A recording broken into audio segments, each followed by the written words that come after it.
I just finished that game. Oh, the Delta. I need to get to it. Did you play the original? No. I was doing a Let's Play like on Twitch because I never played Metal Gear, so I did 1 and 2, and then I started 3, and then Russia invaded Ukraine, and I felt very weird about it. I just feel weird about it because of the Kojima stuff, that he's not involved in it in any way. Yeah. It's just a straight remaster of the game, though. Like, there's nothing... Please tell me that they were able to reestablish their partnership with Calorie Mate. Oh, yeah. Oh, thank God. They're not missing out on that one. No, I think it's actually a really interesting game to possibly discuss at some point, because it's walking a very careful line in ways that I find pretty interesting. Mm. Metal Gear Line Walker. In fact, I think the only additions are through the paid DLC. And it's just some new costumes.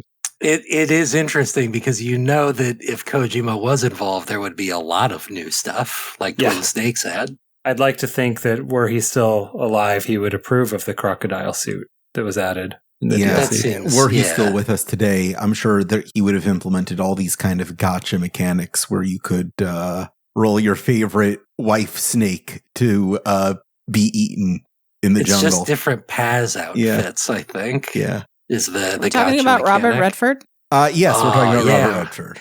If he were alive today, he would approve of the Metal Gear Solid Delta DLC. Yeah. We were talking about Kojima. It's so sad that Robert Redford didn't ever get to experience GPS. So our new thing, I guess, in addition to Naka's in prison, is that Kojima's dead. Yeah. Oh, okay. I see. I can... Oh. He's in the same place as Diddy Kong. He's as dead as Diddy. Of all the annoying ass video game developer auteurs, Kojima offends me the least.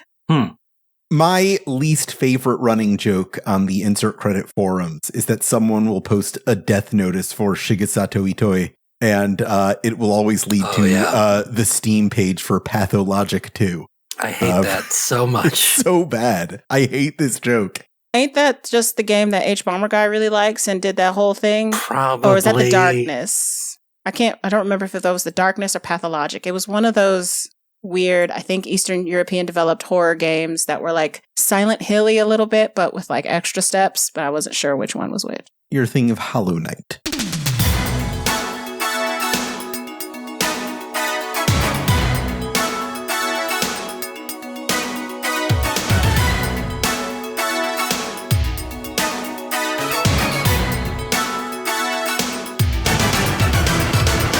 For the generosity friends, for the innocent fighters, as you. This is episode 407 of the Insert Credit Show, a podcast about video games where just when the conversation is about to get interesting, I always cut our panelists off with the sound of a horrible buzzer.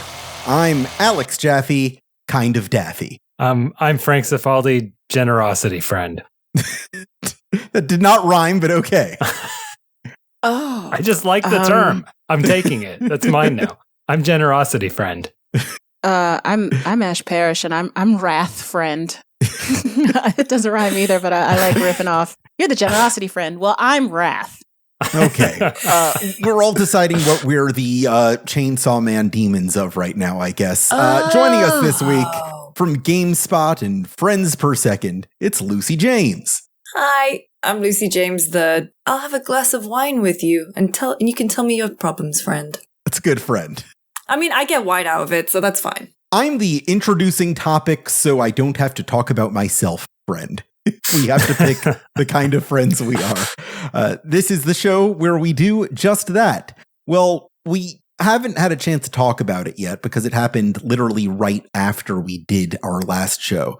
So I'm going to ask you guys to start us off this week. How about the Nintendo Direct? Wow, it's been years 1 week since you looked at that. Yeah. Let me think. They got that Virtual Boy, right? Yeah. They got Virtual Boy. Virtual Boy Cardboard Edition. What else was in there? Fire Emblem. Fire Emblem. Samus's bike. Oh yeah, the whole open world Metroid reveal. Mm-hmm. Question mark. Was it a reveal that it was an open world? It was to me. It was to Release us, date? yeah. Okay. Oh yeah, and the release date. The funny thing about this is that I don't remember half of what was in that direct because I was so busy writing up all the shit that was in the direct. Like the way, for a little bit of inside Verge baseball, the way that we cover these presentations is that, typically the big news will get like its own breakout and the smaller interesting stuff will get these little like tweety kinds of posts. And usually for most of these things, it's just tweety kinds of posts because there's nothing that interesting worth like breaking out into full posts. But that Nintendo Direct was so damn dense that we just kept having to write like original post after original post after original post, such that I missed like all of the details of what was going on. So yeah, that was a meaty one. I will say that finally we can possibly pay attention to all those people that say Mario Galaxy 2 is the best Mario. Oh, Something right. I've never been able to confirm myself. So that's interesting. I'll also just, the Virtual Boy thing is like classic Nintendo weirdness that I'm very happy about. I'm glad they still do that. And I'm also glad that you're not forced into the ridiculous plastic thing and you can have a ridiculous cardboard thing instead. No, I just love that Tomodachi Life is still a thing. That's they right. are doing. Yeah, I forgot. Ugh. That was one of those wee things that I missed. I rolled out of bed because I'm like, oh, this thing's on. I might as well just get all the way up. And I went and watched it. Yeah. Started my day with Tomodachi Life.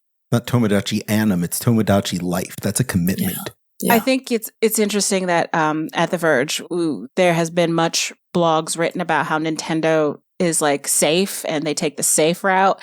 And so I think of as like, oh, they saw all that and was mightily offended and decided to do some weird shit again with like the Virtual Boy and all that. So can someone explain to me what the Virtual Boy is? Not the product from 1997.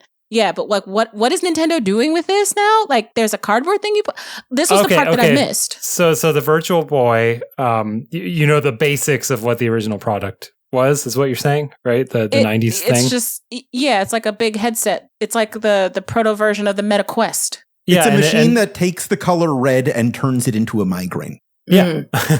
So it displayed 3D imagery. It was just red on black. Not even shades of red, just red on black. And it did that through, sorry, I don't know the term, but the kind of 3D where it just shutter offsets between each eye. So you're getting a different image in each eyeball, which generates the effect of 3D, right? And so they're replicating that by forcing your eyeballs close to your Switch's screen and giving you two distinct images, one on each eyeball to effectively give you a 3D image. I see.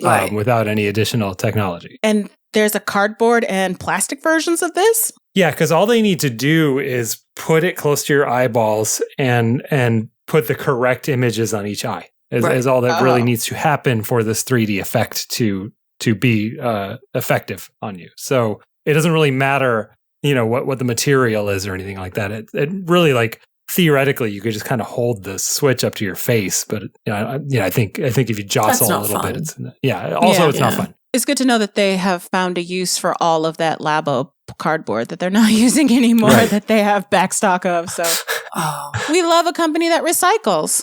We do. I built a bunch of Labo and then I moved house, and I tell you you just can't move with Labo. It's the first thing to go, right? It was the first. Well, I mean, I tried to repurpose it for moving boxes, but I couldn't. I made the little bug. I made the first thing. That's all I did. Yeah. That's all I ever did with I liked the fishing line, but I have cats, so, of course I like that one. Free toy. So anything's a fishing line with cats. Yeah, like my hand.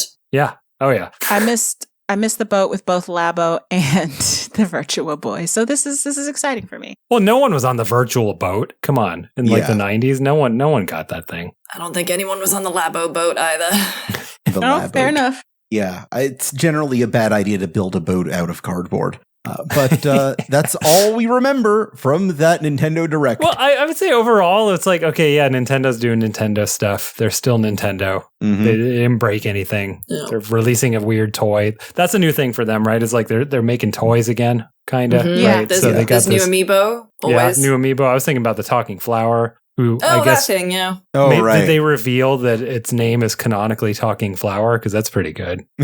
Oh, is it? They just call it Talking Flower. They are simultaneously the most creative company, and then they name stuff Talking Flower. Yeah, but we always make fun of the names at first, like Wii and Switch. Right. And then like 2 days pass and it's just canon and not funny anymore. Yeah, that's true. So Talking Flower. I support Talking Flower because it's the opposite of Disney turning away from Baby Yoda and insisting he has another name. When, like, if this thing came out, we would all just colloquially call it the Talking Flower. The Talking Flower. Yeah, that's true. Good point. I've watched every appearance of Baby Yoda and I couldn't tell you its name.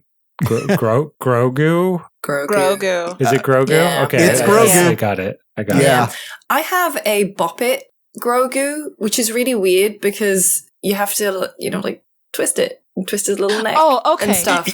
That's what you got to do with Grogu. You got to twist its little neck. Twist its little neck. I don't think they thought that one through. Yeah. I'm so sorry because you said Bop It, and I'm like, is this an American Bop It, like the toy, or is this some weird British thing that I've never heard of before? No, it's Bop It across the pond too. It's Bop It, and also they had someone pretend to be Pedro Pascal to do the voice, and it's weirdly sultry, so it's going Bop It. Next game. That's my Grogu story. Oh, man. Here's my next question. Going further afield. What are the greatest acts of hubris in the history of game development?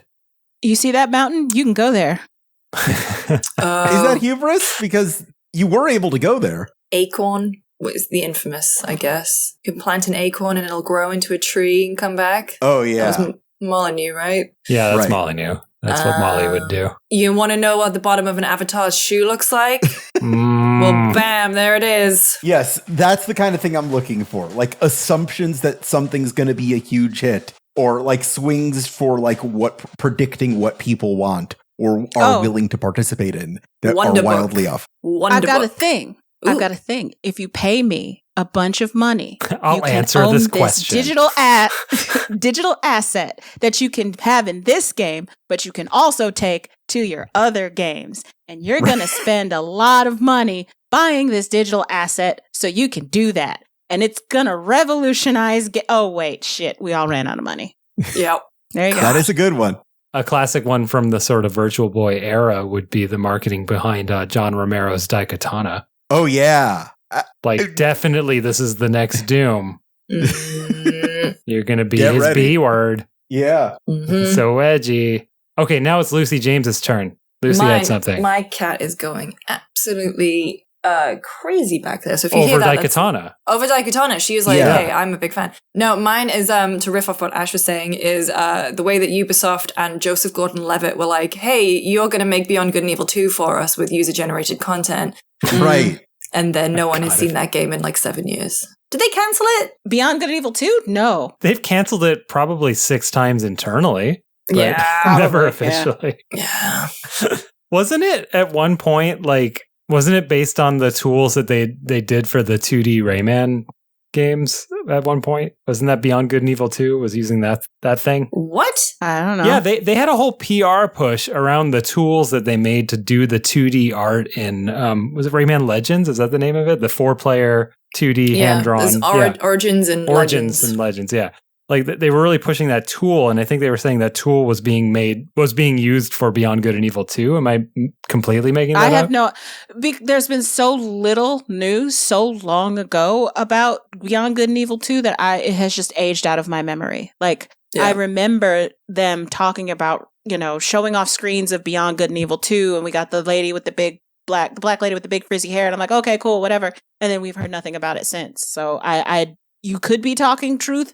But it's so old that is so old that I wouldn't know it anymore. They also showed a really, really detailed pig. I remember that. The pig guy. Oh, was it just very Uncle Page? Detailed. They just was made his name. What in OG Beyond Good and Evil? Yeah, it was Uncle Page. I And think it was Jade. him. And it was just I remember it was just extremely detailed pig guy.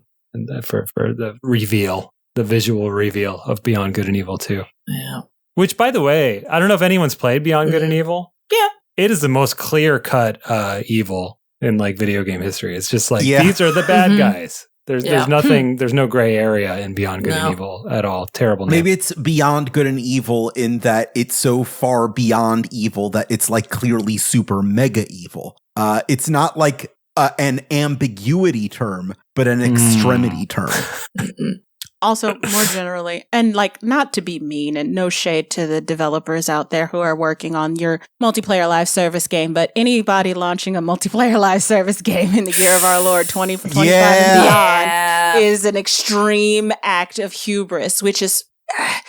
It's funny because you have the example of Helldivers 2 of something more contemporary actually working, but, you know, that's one of those 1 in a million kind of deals here. Sometimes hubris pays off. Sometimes it does. I don't know if this is hubris, but do you remember that like early, possibly first press thing about the Xbox One that had like nothing to do with games? They just talked about TV. Yeah. Oh, right, yeah. We're going to go beyond video games. Yeah. Smart glass, baby. Right. Bring it back. Smart glass. I forgot about that. What was the thing? It was like if you could watch an episode of Game of Thrones and you could on your tablet see where they were in Westeros and stuff. Oh God. That sounds sick. Yeah, you're making it sound cool, Lucy James. But the thing is, it never worked. It never did anything. Yeah. There was that does sound cool, but that also doesn't sound like something that would work in real life. Like, I'm watching an episode of Game of Thrones, but I'm not going to like go to my tablet to see where they are in Westeros. I don't think your average person cares. And the person who does care would already know that information, I feel like. Yeah. Unless it's, did you ever watch Dark on Netflix? They had Dark. It's a German time travel sci-fi show. 3 seasons. It's amazing. They have a website where, because the timeline goes everywhere and you see the same character but when they're young and when they're older, they have a website that specifically tells you to the episode that you're on who each person is and what they've done in a really cool timeline way. So that would be a cool use for smart glass. But most shows are not going to be built that way. That is my fantasy for when I'm reading old comics. It's like, I want to look up the wiki entry for this character, but only up to exactly where I am. But I don't want to get spoiled. Right. Yeah. And I don't know how to make that a thing other than whatever you're just talking about, which is like they paid someone. Yeah. I was going to say, I can put the request in. The thing is at work. that you DM your friend Alex Jaffe and he tells you.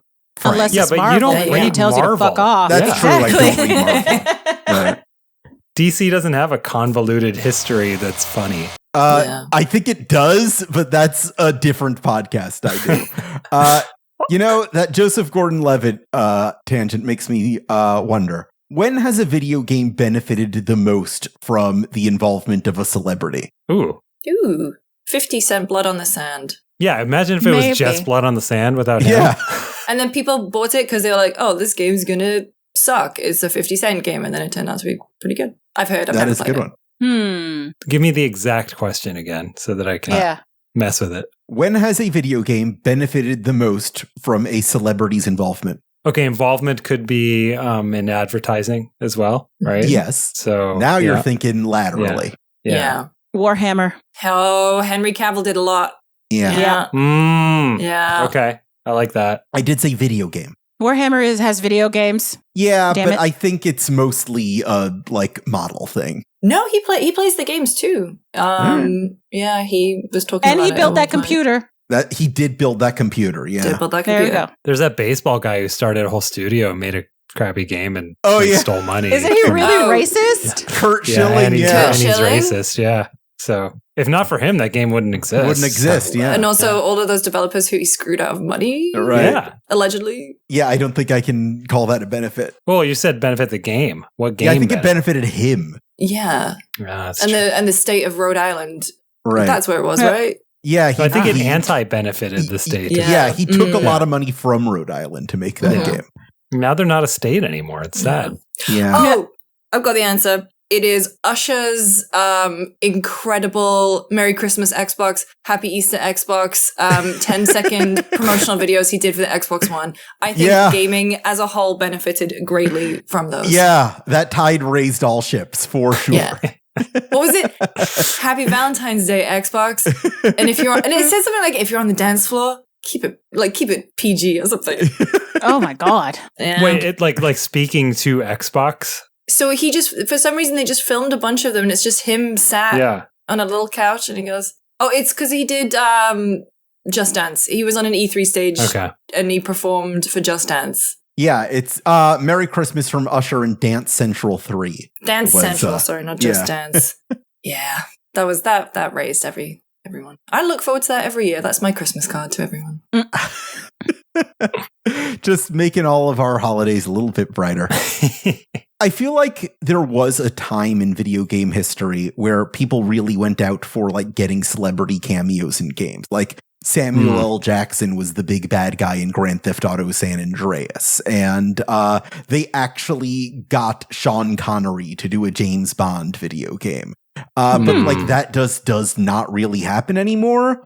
Unless you're talking about like Fortnite, I guess. Like Fortnite has a lot of special celebrity things that they do. Yeah. Like I feel like the celebrity has to have like a special interest in gaming in particular for it to ring correctly. And Fortnite will just take whatever the artist du jour is at the time and throw them in there and whatever. Yeah. That's why, and to an extent, Call of Duty does that too because, they've got Nicki Minaj operator skins and I'm pretty sure she does not do that. So today, no, it doesn't work because the celebrity has to be a gamer. Oh, I think Street Fighter benefited the most when Nicki Minaj released that Chun-Li song where she rapped about how much she loves being a video game supervillain.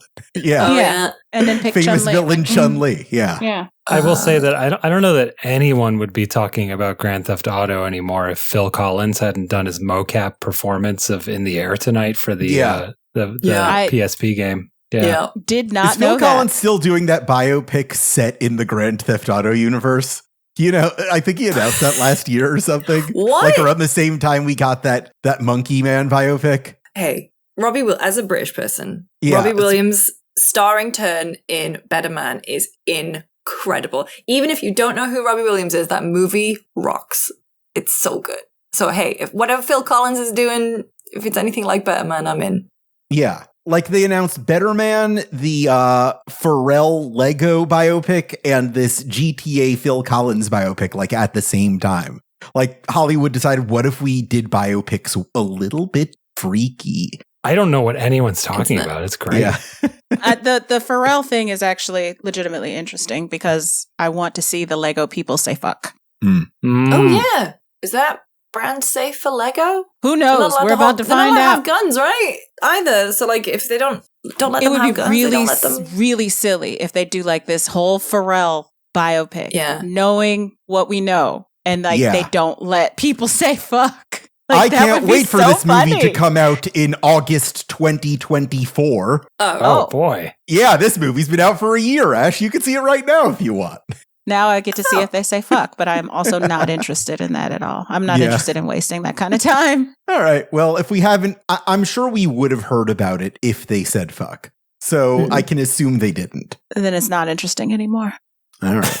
That's all hopefully Phil Collins gets to say fuck in the GTA movie. So, okay, what is this now? So Phil Collins as a biopic in the GTA universe? Is that what you said? That is the idea, yes. What is the universe? Okay, I guess there is continuity. Right. Right. And so, what? So it's a biopic, like a real movie? It's like kind of like animated in that like GTA art style that they do for like the promotional covers and stuff. And it's a biopic about Phil Collins. Phil Collins, as if everything that he went through in Grand Theft Auto Vice City actually happened. Oh, wow. Yeah.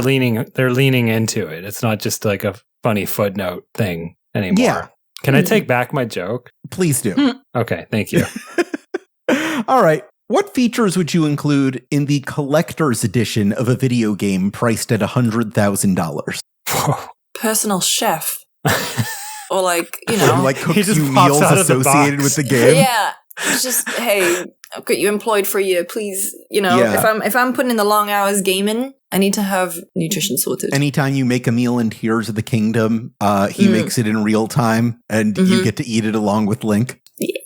I'd like that. That's a good one. This is probably not to the spirit of your question, but I would include the source code for the game and all licenses saying that, okay, see if you can do better. No, that's good. Spend $100,000 on this, do better. Yeah, the developer's edition. Yeah. $100K for a complete license. Yeah, so there's cheap. A commercial license involved with the source code? Sure, you can use the source code and you have a license to do whatever you want with it. Wow. That's actually really good. That's a good deal. Yeah. It depends. Wait a minute. Can you do better? most of these people who are buying the game probably can't. So I just got $100,000 for free out of a bunch of suckers with a lot of hubris. So like, apparently the word of the day. Could like Ubisoft purchase like Grand Theft Auto and get the city and just do whatever they want with it in this scenario? Sure. Wow. I like your vision. They can try to do better. I think it's a little better than the sort of slavey personal chef that Lucy is imagining. Employed. Yeah, but it's like $100,000 going. Yeah. Right, but can they quit? Yeah. I mean, do you get your money back? I'd get proportional for the amount that they didn't work. Yeah. Prorated chef, okay. Yeah. So they can like quit day one. Yeah. Well, I'll get, maybe I need to. Yeah. We would sign some kind of contract. We'd figure it out. Okay. What if you paid $100,000 and they took you to a real fancy hotel? You just had a suite for a week while you play the game and you're waited on hands and foot. A lot of my answers are just, I would just like to not have to do anything for myself. So the $100,000 edition of Baldur's Gate 3 comes with you get personal lap dances by actors who resemble the characters in the game. That's what you do. Yeah. Do they source them to your area and like use like some kind of metric to decide how much they look like Karlach? They send people out. No, they get like the real deal. Like they do not scrimp on finding people who can do like the cosplay correctly, and they send them to you. Yes. But it's just like for one night. It's like not on call, like where you could do that at any time. In my mind, it's at like really inopportune times. Like you're in the middle of a fight and just getting a star grinding all over you. Right. And it's just like looking over his shoulders, like trying to play. Yeah. Oh, I thought you meant inopportune time for the performer. Like they're at home and like an alarm goes off and they have to rush over. Okay, that could be true too. Like a trap door opens underneath them wherever they are in the world. Right. Like a trap door opens and they just get, there's a slide that goes to the, because 100,000 will buy you some for 100,000, we'll give you access to global teleportation technology, but only for cosplay lap dancing. I think Lucy's on the right track, though. I think it's kind of a Vegas high roller thing where like you just get like increased services, right? So I think the hotel suite and someone taking care of all of your needs. Yeah. Oh, okay. In that vein, then, $100,000, you can personally have someone on the developer staff code in fixes to the games when you get upset at some shit. Or have someone sit with you so when you get stuck, they just gently point you in the right direction. Or if something's too hard, they'll do it for you. Or you just have a direct line to the director of the game or whatever. Give me Todd Howard's phone number. Yeah. Give me Randy Pitchford's phone number. I can't even say it with a straight face. But I agree. I think it's like I go 2 weeks of just like the most luxurious treatment, right? Well, hang on. If we're using Baldur's Gate as an example, that's like a month.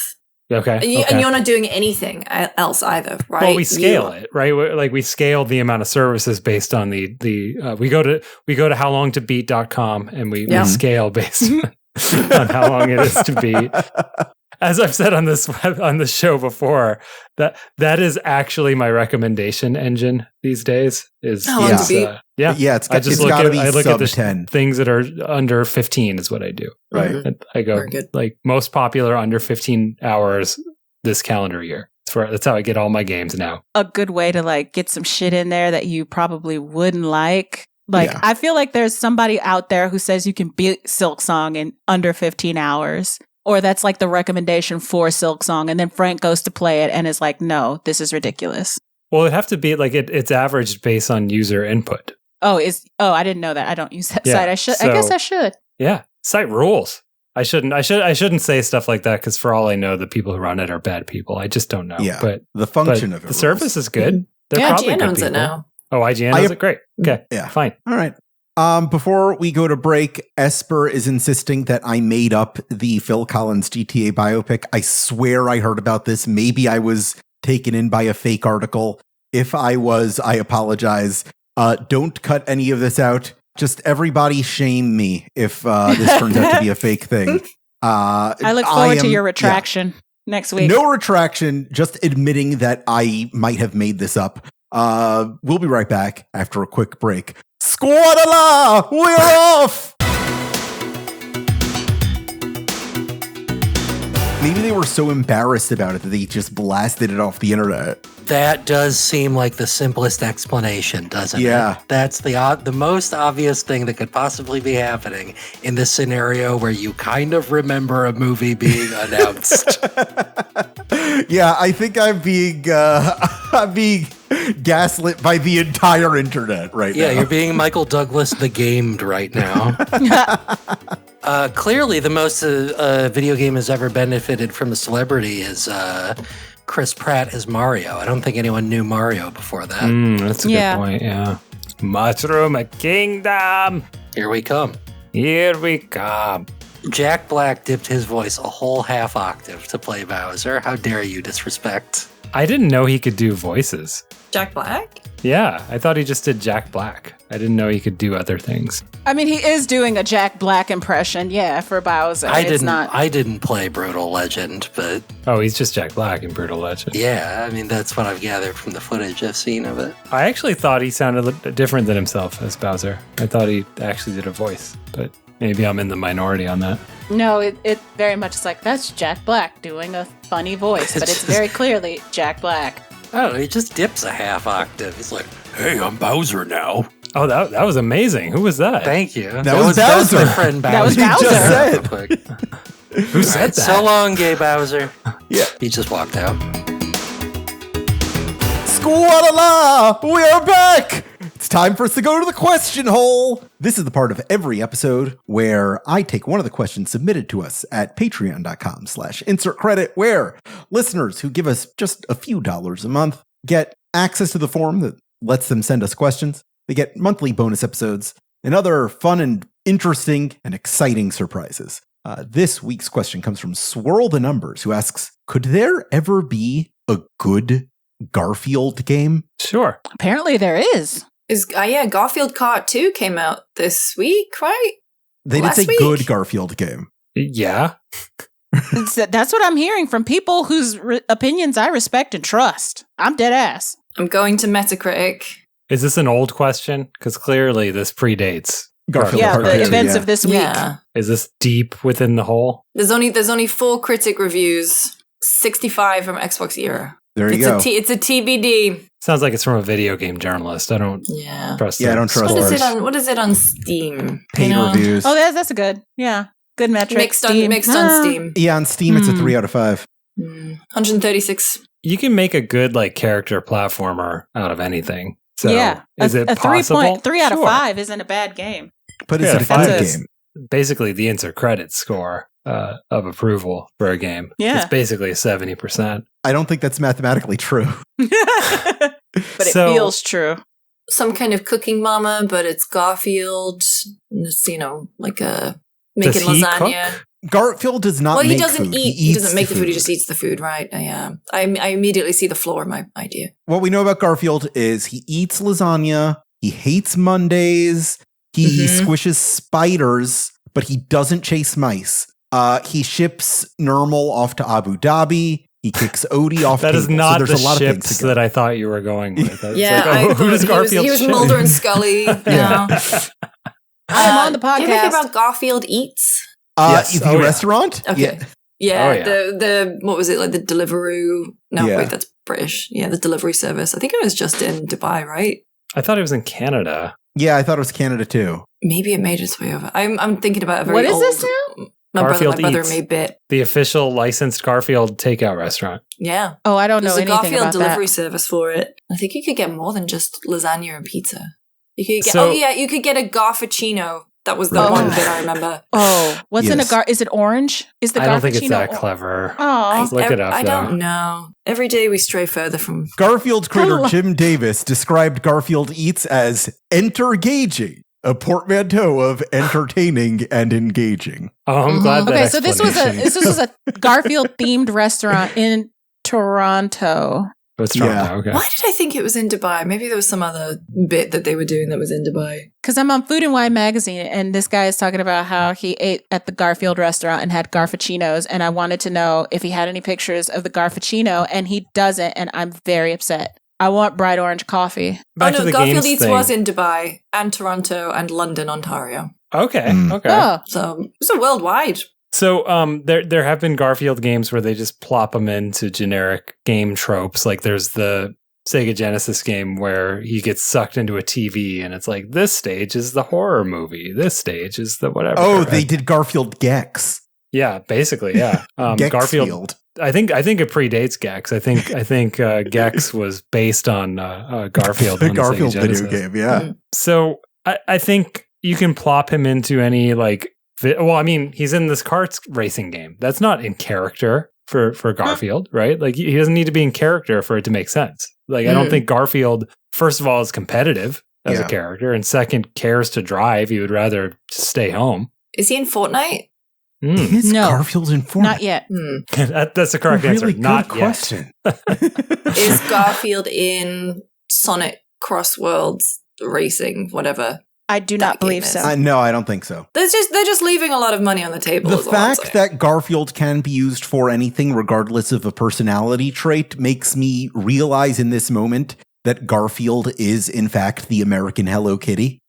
Fuck. I think that's Snoopy. Yeah, I agree with that. That's Snoopy. Yeah, that's Snoopy. That's my boy. Well, because Garfield had this famous like way of doing things where they would keep pumping him out until it was just on the verge of oversaturation, then they pull back, and they just keep doing that cyclically. I don't know that Nickelodeon does that anymore now that they own the character, but that's what Jim Davis Enterprises did.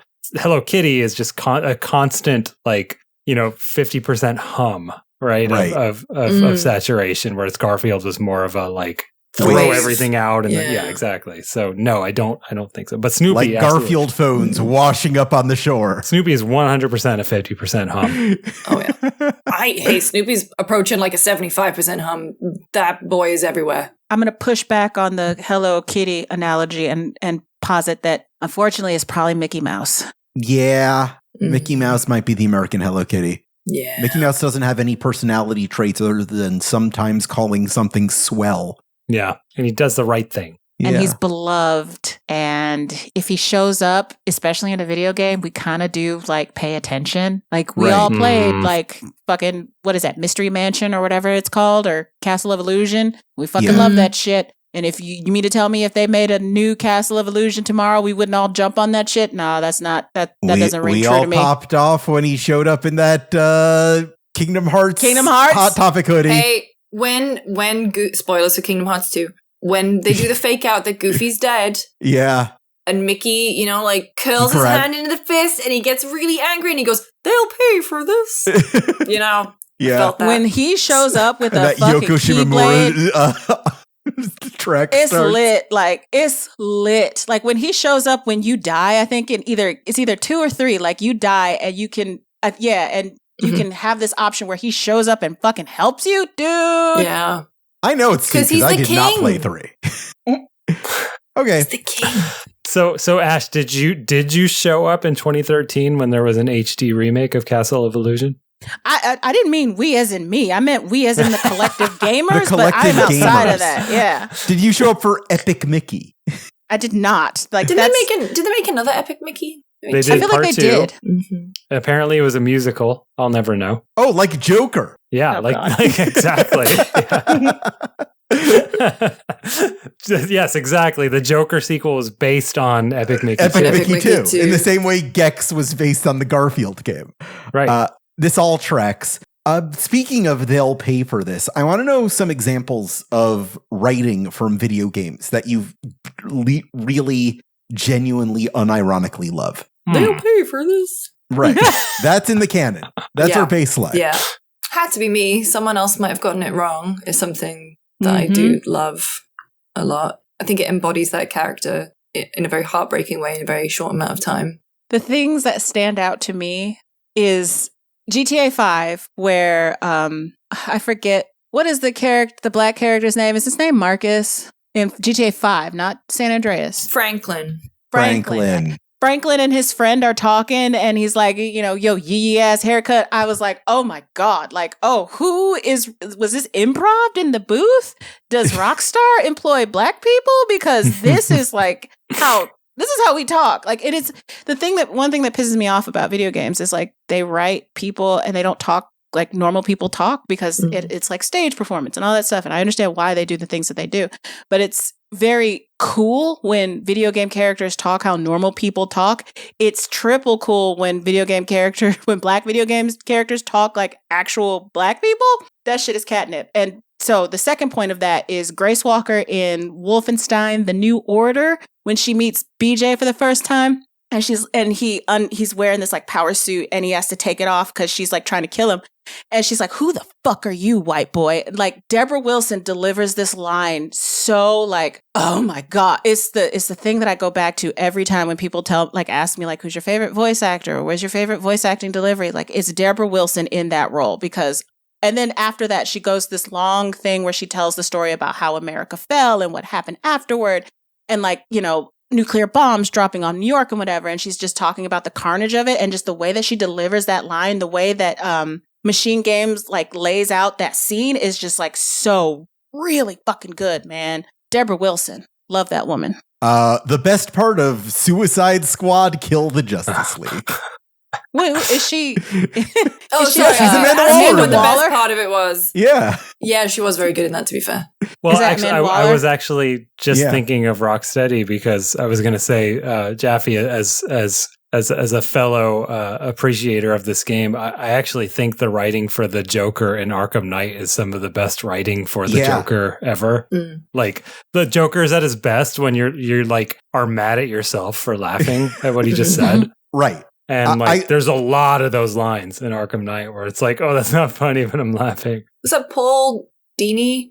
No, he only did the first two. Yeah, that was the one that he didn't do, and it has the best writing in the series. Yeah, and that's why the hoodlums aren't constantly talking about Harley Quinn's chest. They're talking about other stuff, other aspects about her. Yeah. Right. Yeah. The further and further Bruce Timm and Paul Dini get from Batman the Animated Series, the more they double down on being very horny about Batman the Animated Series. Yeah.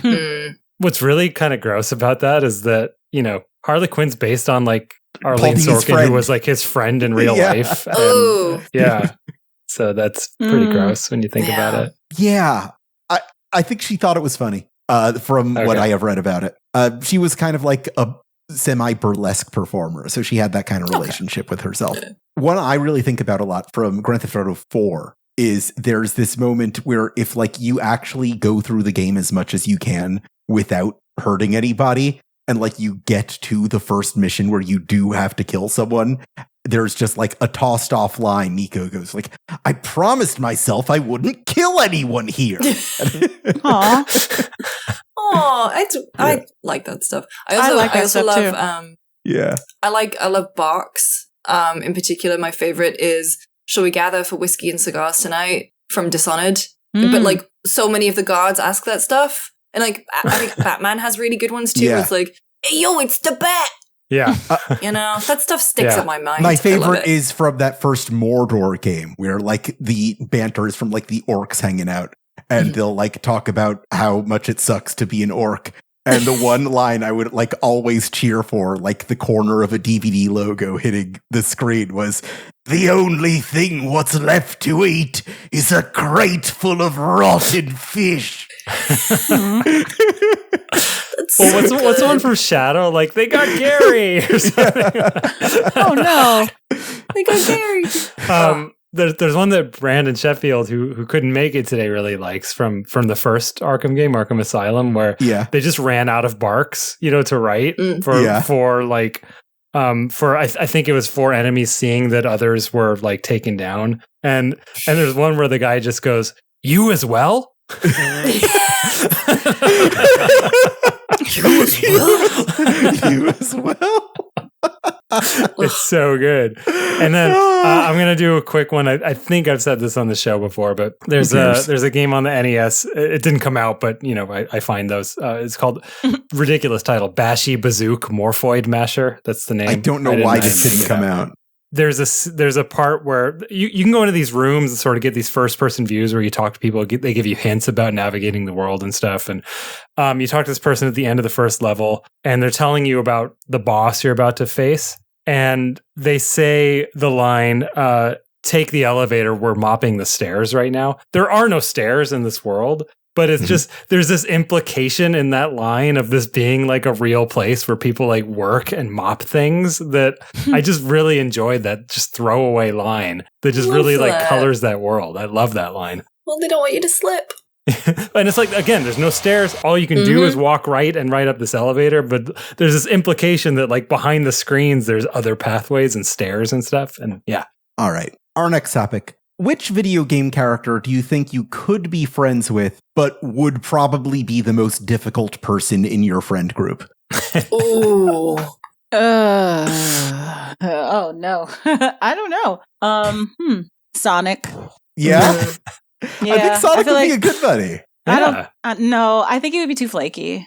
I think he's a Really? I do. Yeah. I feel like one of his traits is that he shows up. If there's like world-saving consequences, but like if you just wanted to get out, hang out with him for like a D&D game night, I don't think that he would show up. Like he would say, yes, he's coming and then not come. I think all you have to do is make him feel important. All you have to add is the game's not the same without you. Otherwise, I agree. Because he just wants to be the hero. Yeah, I'm not interested in coddling his feelings like that. So, because I know Sonic is a real person who's, feelings I have to like manage and whatever. I'm not interested in doing that. It's a lot of emotional labor involved with Exactly. Sonic. I don't want to do like Sonic. I feel like would require a lot of emotional labor that I'm not interested in doing for him. Mm-hmm. I think like a Ryuji from Persona 5. He's just a little too hot-headed.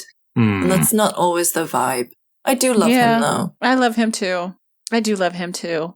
Yeah, he grew on me a lot, but yeah, you're right. I just, and he's be like, step back. Just, we don't need to do this right now. It's fine. You know what's really interesting to me is how everybody in fucking UA can stand to have Great Boy around them.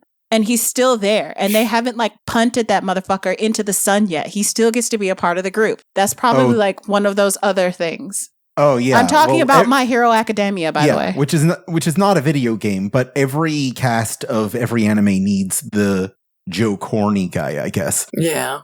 Wait, which one is that in My Hero? The grape guy, grape boy. The one who, Oh, the pervy boy. Yeah. Mm-mm. Like, dude, that shit stopped being funny in season 1. Why are you still here? Yeah. Plot. I'm still thinking about Sonic. I'd take him over Shadow. I think Shadow would take a lot of babying. I don't think I would be friends with Shadow. Yeah, I think Shadow would fall out of the friend group. Yeah, he'd be kind of an emotional vampire. I feel like he doesn't check his text messages. Yeah, it would be really awkward because you would be like best friends. Like Rogue and I hang out all the fucking time, but like she's still friends with Shadow, but I'm not because he's weird, and it would be really awkward. Yeah, I like this fan fiction world where I Shadow live. keeps posting videos of like his top score from the gun range. Like he's like, check out this grouping, and bam, bam, bam, bam. He's always working on his motorcycle. It's like, ugh. But he wants you to know he's working on his motorcycle. Exactly. See, I think he'd be all right, but he would just send you pictures of his motorcycle and be like, okay. No, he'd post it on Blue Sky, just an unhappy face, and then when you ask him what's wrong, he would say, "Don't worry about it."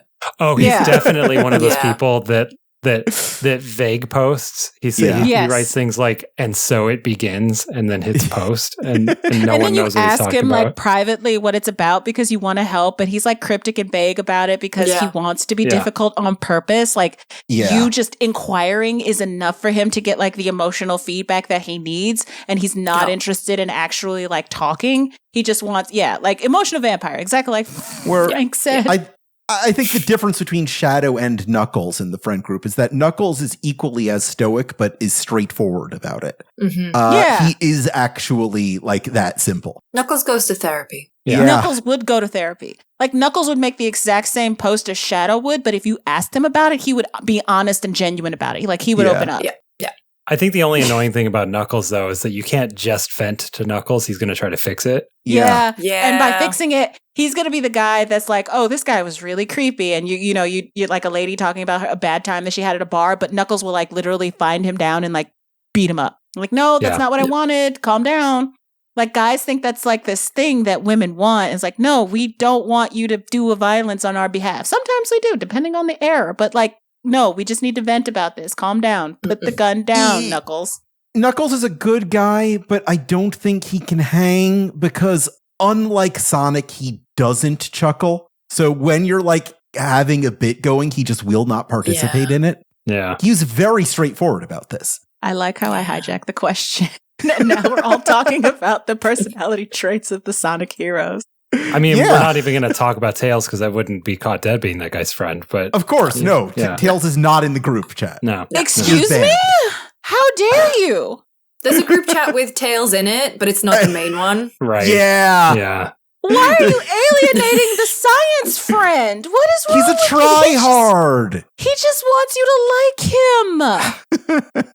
Yeah, he wants that a little too much, Ash. Yeah, he wants... I understand that that's gotta... annoying, but there's a charm to it that he has that like Charmy B or Cream the Rabbit does not. Like Cream the Rabbit gets really fucking old. Like you are a grown woman. Grow the fuck up. But Tails is the kind of person who's like seriously earnest in his wanting to be liked. You're just naming other people I would not be friends with. No, I will not suffer Tails slander. And that's why Ash is also not in that other chat. Yeah, I know. Oh no. Yeah, it's a chat that's just her and like Knuckles Chaotix. Yeah. I understand that. I'm not even offended because I get it. All right, it's time to go on to our lightning round. This week we're playing one of my favorite games. We're playing GameFAQ&As. Lucy, James, I will explain this to you. There's a website called GameFAQs.com that you may be familiar with. I believe it's one of ours. Yeah. It is. I don't want to say I believe it is. Yeah, it's they're part of the broader the family. Don't ruin it. It's beautiful. Yeah, please. I'll put in the request. Yeah. As far as I know, no plans to. Oh, I thought you were putting in the request to ruin it. No. Make sure to do nothing about it. It's perfect as it is. We don't want a Yahoo Answers this.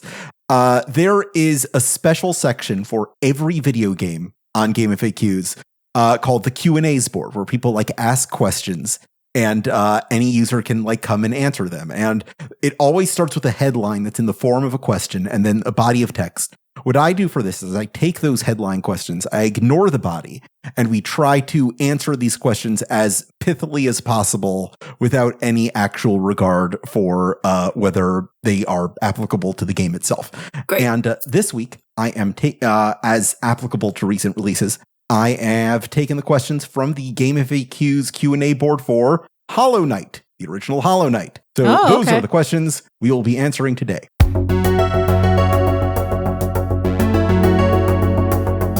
Question the first. What are good charms for the trial of the fool? Lucky. See, I was going to start trying to name all the marshmallows, but heart, stars, horses, clovers and blue moons, pots of gold and rainbows, and a red balloon. Those are some good ones. That's good. Yeah. I didn't have that in me. Thank you, Ash. How can I get rid of a dream gate? Facebook Marketplace. Yeah. Yeah, list it for free. Somebody's going to show up to pick it up. They always pick it up. Yeah. Any tips for defeating the Soul Master? Don't have one. Don't have a Soul Master? Yeah. Don't have a soul. Imagine? Don't have a soul. Oh, I see. Oh, get rid of it. Yeah. Yeah. That's a good one. Facebook Marketplace, yeah.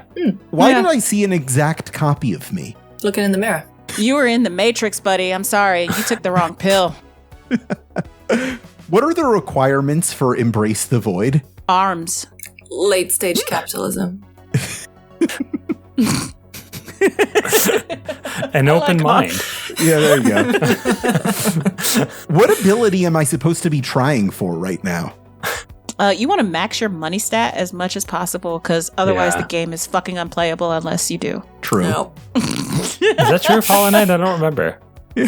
I don't know. I didn't like that game, and I bounced off. I also didn't. I bounced off it too. I trapped myself in the City of Tears. How can I leave? Oh no, you can't. I'm sorry. The original version. Yeah. I was gonna say it's the original version of Nine Inch Nails' "Hurt." Yeah, I thought this discarded lyrics from "Hurt." I'm going to say that the answer is BetterHelp.com. Yeah. I don't even want to promote them as a joke. Fluke Nest, Defender, or Shaman? Shaman. Absolutely. Come on. More MP. Shaman. And you get the cool totems. I don't know. I'm going to go Fluke Nest. That was a wow joke. Okay, I finished so many games, and I want to play in something new. You can tell favorite game? Yeah, for sure. Yeah. Yeah, you got it, buddy. Send your request to show@insertcredit.com. And our last question today. Why is everything difficult? Because you didn't spawn with the infinite money glitch. There we go. BetterHelp.com. Shut the fuck up, Frank.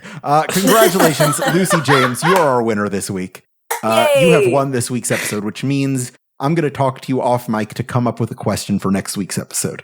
Ooh, okay. For now, if you have anything, any of you, that you would like to recommend to our listeners or plug that you're personally invested in, now is the time to do so. Not a plug, but last week I was discussing things you put on the TV that you don't have to be invested in and you could talk over. And what I mentioned was that the Antiques Roadshow is really great for that. Mm-hmm. And I kind of extended that and remembered that broadcast television is a thing still, and that PBS is just a channel that's on all the time. And this morning I watched a lady talk about quilting. And that's all I'm gonna say. It's just infinite stuff like that. There's garden show. There's I watched a lady last night who just goes to festivals and just shows you things from the festival and eats the food at the festival. What kind of festival? Or is it just any kind of festival? Well, the premise of the show is any kind of festival. This was a very specific powwow that she went to. She ate the food and did the dances and stuff with them. So it was very nice and very very educational about their culture. So PBS and just in general, now that no one's funding PBS, maybe support viewers like media. You. Yeah, exactly.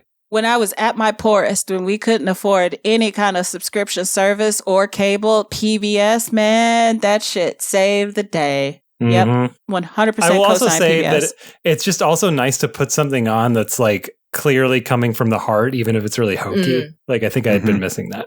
So. Yeah. Lucy, do you have any recommendations? I'm reading a book called Jonathan Strange and Mr. Norrell by Susanna Clarke, which I'm really enjoying. And I really loved her other book, Piranesi. I don't know how to pronounce it. It's one of those words that I've only ever seen written down, but that's also excellent. But Jonathan Strange and Mr. Norrell, it's about magicians in the 1800s in London, and they intersect with famous historical figures, and they're trying to bring back magic to England. And also, the Raven King is from Newcastle, which is where I'm from. So I have a lot of love for this book. Are you related? Yes, my dad. Okay. Got it. Yeah. If you're getting over complicated feelings about Neil Gaiman and want to read the shit that he ripped off, yes, Jonathan Strange and Mr. Norrell is a thing you should check out. That is a really good way of putting it. Wow. Yeah, I'm into this. Okay. Yeah. Because she wrote something for Sandman, I believe, and he championed her early career. And she also has a book of short stories that I think I'll be picking up next. Speaking of British authors to recommend, Anne Leckie's Ancillary Justice trilogy is top notch. So go read that. And all the extra books too. I think Provenance and Translation State are within that sphere, but not necessarily connected to the trilogy. All of that shit is good shit. Go read that. But my recommendation is something different. I feel like I am duty bound to drag the rest of you into Gunpla hell with me, and I've got a way to do that. In addition to the... Yeah, this didn't go well last time, Ash. Ash, you got 3 credits. It's going to take way more than that. No. In addition to, doing Gundam models, Bandai Namco also has something called 30-minute fantasy missions, where they give you these, they're really cheap kits, but they're fantasy-based, and they have different classes. They're like little dudes that you can customize to look like a barbarian or a monk or a priest or whatever. They have these different DLC kits, I guess they're called. They're $12 kits where you can get extra pieces, and all of the armor for all the different classes are interchangeable. And there are people right now who play Final Fantasy XIV who would fucking lose their minds over this shit, because it lets you can essentially create your Warrior of Light, and you have all these customization options in addition to being able to paint these guys. I was so pissed. And you could export your sword to any figure. Essentially, yes. Literally, yes. The sword that works for the knight works for the priest, works for the assassin. So, like, you can do that just shit. Calling this the greatest instance of hubris in video game history, Ash? Hey, it works in real life, not that digital shit. So, hey, NFTs, no, this is not NFTs at all. But, like, I saw that and I immediately lost my mind. And I'm actually surprised that I did not walk out of the store with 6 of them. They're cheap, they're fun, they're fast, and they're customizable. I don't know what more you can want. And that's my gunpla plug for the week. That's sorry. Your gunpla plug. I don't know if that's necessarily my half-hour fantasy, but... No, not mine. It's not my fantasy zone. Lucy, thank you so much for joining us. Where can people check out more of you? Thank you for having me. I am GameSpot, Friends Per Second, and my username is Lucy James Games everywhere. Frank is at the Video Game History Foundation, and I think the Video Game History Hour right now. And Ash is on The Verge. You can find her stuff there. As for me, I'm right here, baby. Check out my comic book podcasts, 52 Pickup and DC Action News. But you don't have to. Just throw your money at Insert Credit. Did I yet make my debut on the DC one? Oh, we cut you. Really? Oh! Yeah, I think we did. I think we ended up cutting you. Sorry. Well... I played Shadow the Hedgehog. Yeah, you did play Shadow the Hedgehog. I need to hear this now. Yeah. Maybe we'll drop it in the Insert Credit bonus feed. But for now, if you'd like to support our show, you can keep us running with your patronage at patreon.com/insertcredit. If you'd like to sponsor our show with an advertisement or personal message or submit your own horrible buzzer, you can email me at show@insertcredit.com. You can also join our community at forums.insertcredit.com or find us on youtube.com/insertcreditshow. This episode is edited by Esper Quinn with music by Kurt Feldman. I'm Alex Jaffe. I'm Frank Cifaldi. I'm Ash Parrish. And I'm Lucy James. And your game has now been saved.